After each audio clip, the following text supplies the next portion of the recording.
आणि भाजपचा जो प्रयत्न आहे अगदी पहिल्यापासून 2014 सालापासून जेव्हापासून सत्ता आलेली आहे केंद्रामध्ये तेव्हापासून एक प्रयत्न तो म्हणजे एक प्रकारे चंचू प्रवेश जो त्यांनी केला पहिल्या निवडणुकांमध्ये केला आणि त्यानंतर हळूहळू पाळंमुळं रुजवण्याचा भाजपचा प्रयत्न या निवडणुकांमध्ये आपल्याला यशस्वी होताना पाहायला मिळतोय। कारण गेल्या निवडणुकीत 2021 साली 77 जागांवर भाजपला समाधान मानावं लागलं होतं, पण आता आघाडी आहे 139 जागांची आघाडी वाढलेली आहे। तर तृणमूल काँग्रेस ही काहीशी पिछेहाट त्याची होताना पाहायला मिळते। पश्चिम बंगालमध्ये टीएमसी 103 जागांवर पुढे तर भाजपची आघाडी ही 139 जागांची झाली। जर रजत वशिष्ठ आपल्या सोबत असतील तर पुन्हा एकदा आपण रजत यांच्याकडे जाऊयात। रजत, आकडे बदललेले आहेत, भाजप 139 आणि तृणमूल काँग्रेस 103।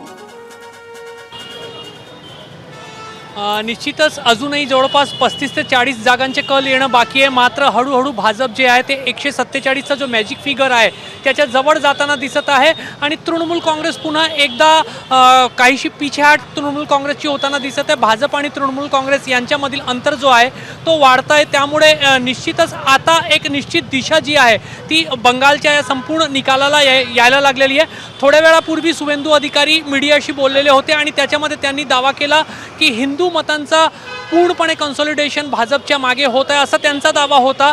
आणि दुसऱ्या बाजूला मुस्लिम मतांमध्ये त्यांनी मालदा आणि मुर्शिदाबादचा उल्लेख केला की या ठिकाणी आम्हाला अपेक्षा आहे की काँग्रेसला काही प्रमाणामध्ये मुस्लिम मतदान जाईल आणि त्यामुळे तृणमूल काँग्रेसला या त्यांचे जे काही बालेकिल्ले आहेत तिथून तेवढा रिस्पॉन्स, तेवढा मतदान, तेवढा जागा मिळणार नाही अशा पद्धतीची अपेक्षा त्यांनी व्यक्त केलेली होती।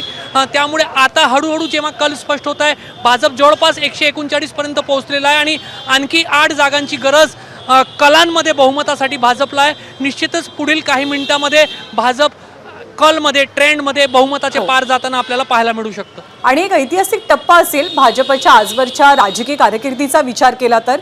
कारण गेली अनेक वर्ष ही भाजपची सत्ता यावी यासाठी भाजप प्रयत्नशील आहे। तामिळनाडूमध्ये काय होतंय? तामिळनाडूमध्ये अश्विन विजयची टीव्हीके 88 जागांवरती आघाडी घेऊन आहे, त्यामुळे सत्ता ठिकाणी निघालेली आहे। आणि जसं तू म्हणालीस की एक वेगळी फोर्स जन्माला आली आणि अभिनेते राजकीय पटलावर त्यांचा उदय होऊन ज्या पद्धतीने सत्ता काबीज करतात ती परंपरा कुठेतरी पुन्हा एकदा बघायला मिळते। 88 जागी टीव्हीके आघाडीवर, डीएमके 50, एआयडीएमके 59। त्याच्यामुळे आता नेमकं मॅजिक फिगर गाठणार का, त्रिशंकू स्थिती होणार का, किंग मेकर, ही सगळी गणितं वेगवेगळी गणितं आता तामिळनाडूमध्ये बघायला मिळतील। द्रमुक आणि मित्रपक्ष 50, अण्णा द्रमुक आणि मित्रपक्ष 59 आणि टीव्हीके 80च्या प्लस। त्यामुळे तामिळनाडूमधलं चित्र आणखी इंटरेस्टिंग आहे। तर तिकडे पश्चिम बंगाल मात्र आता भाजप जिंकणार का?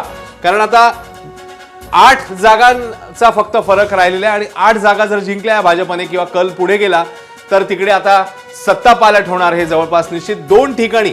त्यामुळे पश्चिम बंगाल आणि तामिळनाडू ज्या 2 ठिकाणी आपण म्हणत होतो की सगळ्या देशाचं लक्ष आहे, त्या ठिकाणी कुठेतरी एक वेगळा इतिहास किंवा वेगळा काय म्हणून आपण वेगळं इक्वेशन समोर येताना बघायला मिळतंय। तर नेमकं काय या दोन्ही ठिकाणी होणार आहे आपल्याला बघावं लागेल। पुन्हा एकदा आपण जाऊया सोमेशकडे। सोमेश, पश्चिम बंगाल आणि तामिळनाडू या दोन्ही ठिकाणी सध्याची स्थिती अशी आहे की पश्चिम बंगालमध्ये भाजप मुसंडी मारते 139 ठिकाणी आघाडीवर, तर तामिळनाडू मात्र अजूनही अनप्रेडिक्टेबल आहे। जसा तू उल्लेख केलास की कोण हा विजय मिळवेल सांगता येत नाही। एखादी 20-20 मॅच जितकी क्लोज जाते तर तशा पद्धतीने त्रिशंकू स्थिती आणि त्याच्यामुळे नेमका किंग कोण, किंग मेकर कोण, अजूनही पिक्चर क्लिअर नाहीये तामिळनाडूमध्ये। रजत, सोमेश।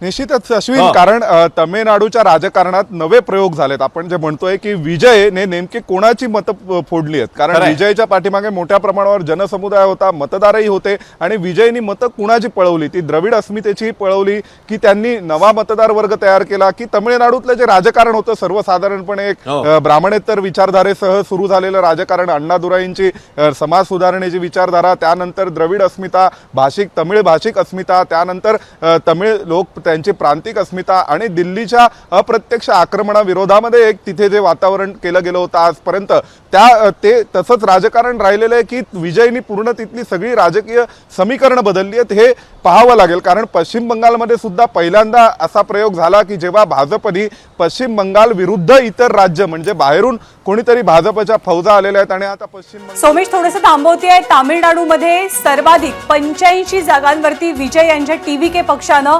मुसंडी मारलेली आहे. सत्ताधारी द्रमुक अवघ्या 51 जागांसह तिसऱ्या स्थानी आहे. तर पश्चिम बंगालमध्ये सत्तांतर कलांच्या बाबतीत झालेलं आहे. आसाममध्ये भाजपची हॅट्रिक निश्चित आहे.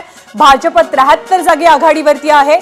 केरळमध्ये काँग्रेस प्रणित UDF सत्ता स्थापन करेल हे कलांमधनं स्पष्ट होत आहे. त्यामुळे सध्या सत्तेत असलेल्या डाव्या आघाडीला हा एक मोठा धक्का मानला जातोय. काँग्रेस आघाडीची 83 जागांची आघाडी आहे. तर पुद्दुचेरी केंद्रशासित प्रदेश भाजपनं 22 जागांवर आघाडी घेतली आहे. त्यामुळे पहिल्या 1.5 तासाचे 5 राज्यातले जे कल आहेत त्या कलांनुसार 2 राज्य, ज्याचा उल्लेख अश्विन मगाशी तूही केलास, एकतर पश्चिम बंगाल आणि दुसरं म्हणजे तामिळनाडू, या 2 राज्यांमध्ये सत्ता बदल किंवा सत्ता पालट निश्चित असल्याचं मानलं जात आहे. अवघ्या 8 जागा भाजप सध्या दूर आहे पश्चिम बंगालचा विचार करता बहुमतापासून. खरं, त्यामुळे पश्चिम बंगालमध्ये नेमकं काय होणार, आता कोण सत्ता काबीज करते बघावं लागेल. भाजप मुसंडी मारताना दिसते. भाजप सत्ता स्थापन करणार का पुढच्या काही मिनिटांमध्ये स्पष्ट होईल.